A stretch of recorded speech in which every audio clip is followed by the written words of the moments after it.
Welcome back, ladies and gentlemen, to another episode on max difficulty. Today, we're getting a little concerned about food. We need to make sure we get our food supplies going. Right now, our 3 dupes consume 6,500 calories per day, and we only have 6,300. I also want to get a handle on the water situation, and I'm hoping to find some of our geysers and vents. As it stands right now, I don't see a lot of them. But our planetoid is supposed to be geoactive with plenty of geysers and vents, so we will see. I'm sure they're out there. In the meantime, I think we're going to dig up here to this cavern. It has a bunch of buried muckroot and some extra mealwood and bristle blossom seeds. This is just what the doctor ordered. Now, it does get a little cold, so chances are we are going to hit some hypothermia. We will deal with that when we get there. On the research front, we've already finished advanced research, so we need to put the supercomputer down. But what I think is of key importance is getting to our insulated tiles. This map is cold. Already on the outside perimeters of our base, it is at minus 20 degrees all around. So in order to protect our crops, to make sure that they stay within the temperature threshold, we need to make sure that our base is insulated. So that is also going to be on the agenda. Now we are running into another problem as well. You can see these bristle blossoms have not been irrigated. And irrigation is as simple as going to the pitcher pump and delivering some water, which means we need dupes. So as dumb as this is, despite the fact that we're in a calorie crunch right now, we're taking a dupe in here. And you know how this is gonna work. We're taking a look at these dupes. We're gonna pick a favorite dupe, but then our random number generator is gonna tell us which one we actually got. In this case, I am really hoping for Trivaldo. Trivaldo could be our cook. He's also got some nice digging skills and some farming skills. Plus, he's a quick learner. RNG, please don't let me down. Give me dupe number 2. I'm almost nervous hitting the enter button. I really want dupe number 2. And what do we get? Dupe 2! I'm stoked. You guys gotta realize, I'm normally a bag of bad luck. Oh, welcome home, Trivaldo. Oh, Trivaldo, thank you so much. With your hodgepodge worth of abilities. But hey, you've got some cooking in your future. Now, what comic book hero really likes to eat? Or really likes to cook even? So I haven't seen it yet. I actually have tickets to go tomorrow to see Venom number 2. And we all know that Venom likes to eat. That's just what he likes to do. But I believe I remember in the preview, he was making breakfast or something. So I think we're going to go ahead with Venom on this one. Now we just got to worry about feeding Venom. So I think at this point, what we're going to do is we're going to skill scrub Black Panther into improved farming so that he can get into critter ranching. And then we're going to put Venom primarily into cooking. This is probably not the best thing to do right now, quite frankly, because we have other tasks that need to be done, such as, you know, watering the plants. And while it's not necessarily a hurry to get Panther into critter ranching because we're not ranching any critters yet, having that extra skill point into farming will help these mealwoods actually produce more seeds. Now, we don't have any dupes on the colony right now with any sort of skill level in agriculture, but you can see by checking out their skills tab what each individual skill does. For instance, cuisine gives a bonus to cooking speed. Athletics gives a bonus to run speed. And agriculture actually gives a bunch of bonuses. Harvesting speed, tending speed, the percentage that whether or not when it's harvested is going to produce a seed, and increases the farmer's touch effect duration. And that's why we'll eventually want to make sure that we start Black Panther with this improved farming 1 before it gets into critter ranching. We also need to make room for our supercomputer, so I think we're going to move our power generation down a little bit to maybe here. Eventually we'll have coal generators and everything, but for now, why don't we build out this area to hold our manual generator and a couple of jumbo batteries. This will be perfect for now, and it's not going to be too long. Eventually, we're going to have smart batteries online, and once we do, we're going to switch over into coal power generation. Now, right now, we have 6.2 tons of coal, but this map does not seem to have a shortage on it, so I think we'll be fine until we get our hatch farms up and running, and we're really producing some coal. I just noticed the planetoid's name. It's Burrino. That is classic. Slow clap to the developers. I mean, that is just creative genius right there. So I was actually thinking, well, maybe we shouldn't put the manual generator down. Let's put the coal generator down now and get right into smart battery. After all, we're only one research away. The issue is we have to have the supercomputer online. So we'd have to move the manual generator anyways to to power the supercomputer. Plus, we're going to need some refined metals to be able to build the smart battery. So we're also in the process of getting our rock crusher for some early metal refinement. We are down to 1,800 glorious calories. Now, we do have some mealwood about to come up. We also have another bristle blossom coming up here soon too. So I think we're okay for now, but just in case, we're gonna throw down the microbe musher. It's better to be safe than sorry, and I don't want to end up with, all of our dupes dying. Now, we're doing okay on dirt, so I'm not too worried about the concern of using up some dirt and water to make that absolutely disgusting mush bar. But what we can do with the mush bars, because remember, you're throwing just random water and dirt that could have food poisoning into them. So we're going to fry these mush bars up. But in order to do that, we have to create one and make sure the dupes can't eat it before we're given access to the mush fry inside the electric grill. To start with, I think we'll just say, hey, 6 mush bars. And we'll go ahead and increase the priority on this to 6. Oh yeah, doesn't that look delicious? All right, now we have our first piece of mush bar. So instantly we need to go to consumables and say, hey, no eating the mush bar. But as soon as that happens, we now have access to mush fry in our grill. The great thing about the mush fry, well, let's be honest, it's not great. But the better thing about making mush fry is it turns 800 calories of mush bar into 1,050 calories of mush fry, and we're cooking off any germs that it has. So we'll make sure that we're making mush fry forever. Anytime that we have a mush bar, it'll go right into the grill. Now, we also had some of our crops come up, so we actually have another cycle's worth of food, luckily. We're down to 4,600 calories, and unfortunately, I don't know if Panther can wait until they finally end up cooking these mush bars. So for one time only, we're going to let Panther just eat just a little bit of mush bar, so he doesn't starve to death. Yeah, that's a cute joke. There's no way we're getting a dupe this time. We're actually up to 9,500 calories. About half of it still needs to be cooked, but we need to get food stabilized before we even consider getting another dupe. Maybe we shouldn't have taken venom, but we really were falling behind on a lot of tasks. We needed more dupe labor. We made it all the way up to this cavern. We've already gotten a bunch of nice muckroot from it. There's even some more seeds we're going to be able to plant. And something I noticed when I was looking at the map trying to find some vents and geysers. There's hexalent on this map. Hexalent is like a superfood. It's the food of all foods. This hatch was sitting in our kitchen area. Unfortunately, we just need to kill it. The great news is we'll be able to put some barbecue on the menu, but I was really afraid of it eating some of the mush fry and pickled meal as it came out of the grill. Now, because this hexalent is so close, we're just going to go ahead and tunnel dig all the way up there. Nice little staircase in our digging system, and then be able to grab that beautiful hexalent. Oh my goodness, there's even more. Oh, there's more. So we just dug up that hexalent fruit. 6,400 calories. That's almost a full cycle's worth of calories right there for all of our dupes. So now, let's go get this hexalent fruit. And then when we're done, we'll go get this one here too. So we found our first vent, and it's a cool steam vent, which actually isn't too bad because it's pushing out its steam at 110 degrees, which is really warming this entire area up. All right, now that we've have a couple of cycles worth of food and our crops are starting to come in, I'm starting to feel a little bit more comfortable.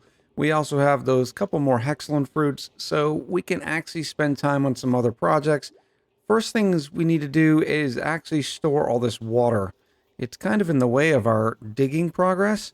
And while we do that, we'll also go ahead and finish up our research on insulated tiles, and then we'll go ahead and get into smart batteries. All right, so this is the general plan. We're going to build it low at first to be able to dump this water tank into it, and then we'll build it higher to be able to trap up this water. We're going to sort of build it in stages. In fact, I don't know if that is going to be wide enough. So why don't we just go a little bit wider? Yeah, that looks good. Oh goodness, there's a morb. That's probably not good.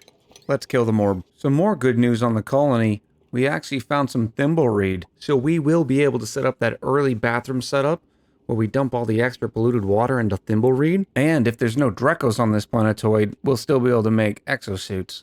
You'll notice some of the chill is already starting to work its way in through this mealwood. Lucky for us, though, we've already finished insulated tiles, so I think we're going to insulate this wall here, hoping that it traps a little bit more heat on this side of the colony and stops the chill from coming in. And then we are also going to put some temporary measures into place over here as well.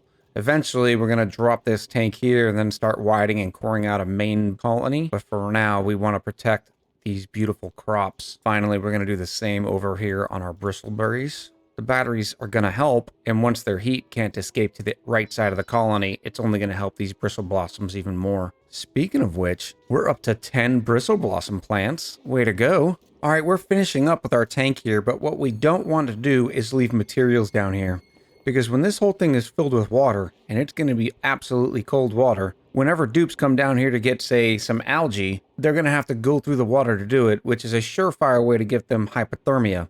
And right now, we've got between 6 and 10% of stress in the colony, and we want to make sure we keep that as low as possible. So what we're going to do is throw some beautiful storage bins here, sweep all this up before we dump this water in. Since we're almost done with the water tank, it'd be good to put down the liquid pump and maybe get some bathrooms set up as well. And because we don't want to get into that tank after there's water in it, we're going to go ahead and put the pump down now.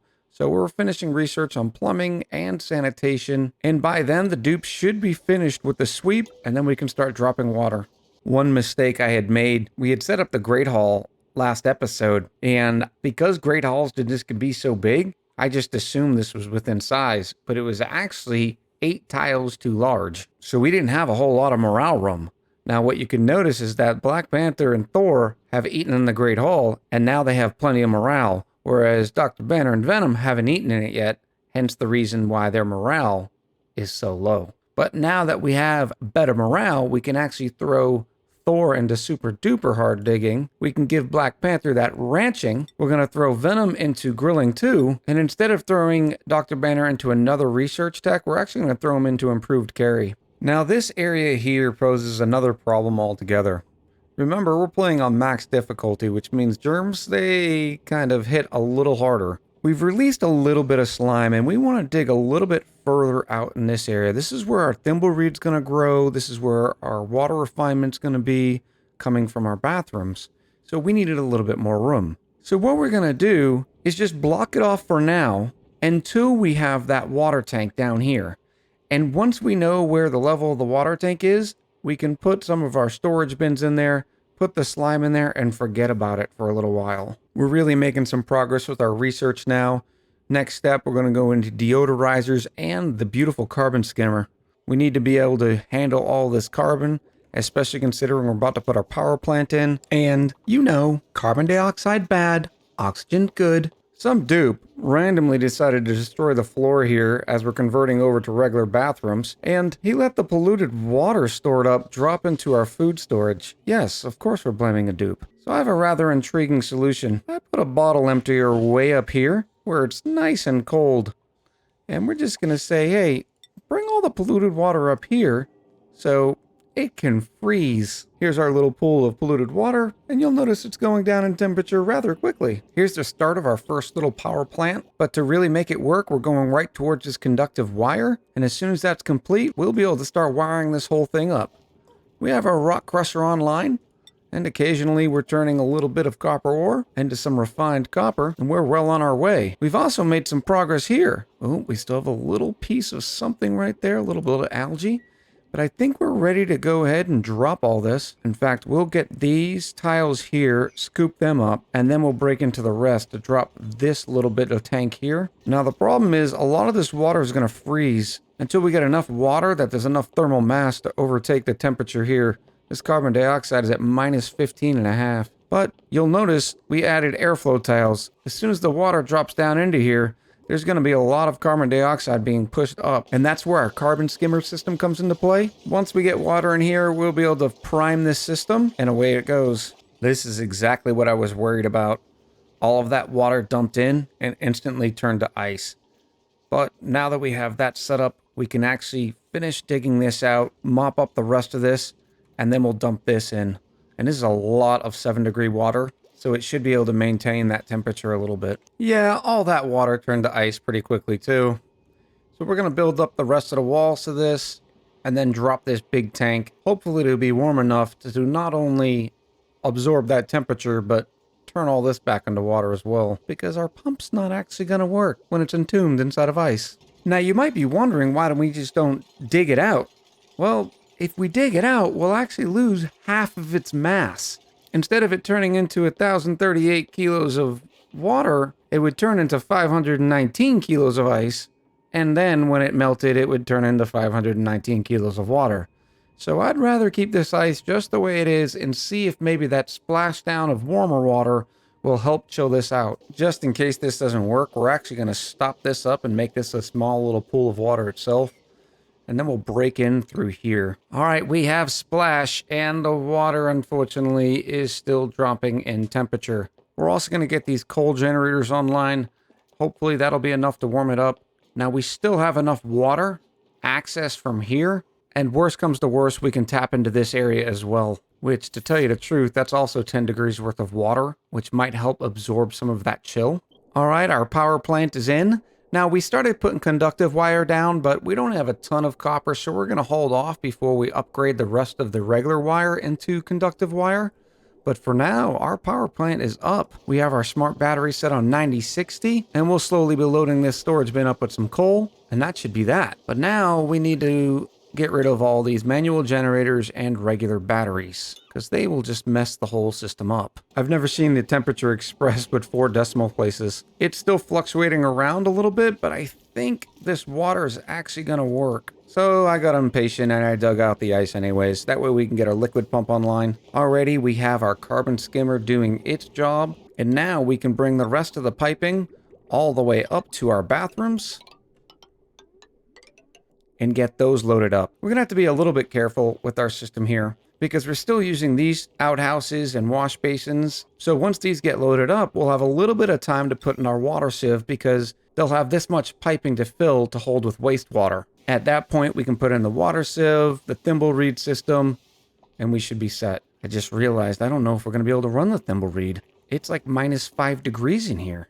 Yeah, and the thimble reed likes temperatures from 22 degrees to 37. So I came back to our carbon skimmer, and unfortunately, all the pipes broke because the water inside of it turned to ice. Looks like we're going to be running a few space heaters until these coal generators can actually provide enough heat to keep all this warm enough. Let's go ahead and insulate this area now, shall we? I think it'd be beneficial to also put insulated tile on the bottom of our water tank. It might also help. And this is exactly what I was talking about. Notice that the sinks and the toilets, all the water is backlogged. We got the water sieve coming online now. Oh man, Venom, that has to be an awfully cold shower. Good for you. So the rest of our water tank is slowly starting to freeze over. So I'm ditching the airflow tiles on this side and putting in insulated tiles. The good news though is we got our bathrooms up and running. Now, we're holding off on the thimble reed until we get all the other problems fixed in the colony. The juice just isn't worth the squeeze to try to heat up that room in order to grow a thimble reed. So we'll do the whole throw the excess inside of the reservoir, and then we'll eventually forget it. It'll overflow, and then everybody will start peeing their pants. Not a big deal. We've also tapped into this water area here. What we'll probably do is start the next episode by dropping this water into this tank using the old gravity system. Probably make a hole here, it'll flow down in here, something like that. The good news though is we've kind of gotten food managed. A lot of our crops here are starting to get too cold, so we are going to be continuously insulating in a lot of these areas, say here. Now, I'm not exactly sure what the final base is going to look like. It's probably going to be somewhere in this range, but right now I'm more concerned about starting to generate some heat. What I'm probably going to do as well is throw in a couple space heaters around the area. Heat this place up. So far, it's been a near disaster, but we're still surviving. I hope you had as much fun watching this episode as I did recording it. I'll talk to you soon.